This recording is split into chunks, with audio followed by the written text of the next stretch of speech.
How to add a calendar date picker to any column in Google Sheets.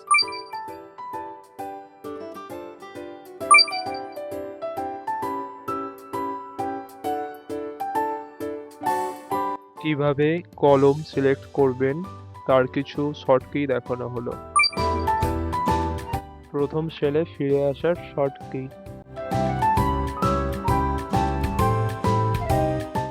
Click data tab,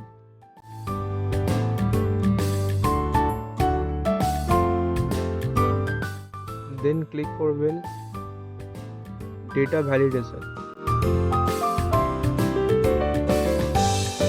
সঙ্গে সঙ্গে right সাইডে একটা short window open হবে, data validation rules. তার ঠিক ডান দিকে একটি প্লাস আইকনের সাথে লেখা রয়েছে অ্যাডেড রুলস, ওতে ক্লিক করবেন। দেন ক্লিক করবেন ক্রাইটেরিয়া, ড্রপ ডাউন সিম্বলের ওপর একটি লিস্ট ওপেন হবে, সেখান থেকে সিলেক্ট করে নেবেন is valid date. Then click করবেন রিজেক্ট ইনপুট, তারপরে ডান করবেন। একদম টপে রাইট সাইডে ডেটা ভ্যালিডেশনের পাশে একটি ক্রস আইকন আছে, ক্রস আইকনে ক্লিক করবেন। আমাদের রুল অ্যাপ্লাই হয়ে গেছে এই সিলেক্টেড কলামের ওপর। I show you, calendar format এসে গেছে অলরেডি, এরকমই দেখতে হবে।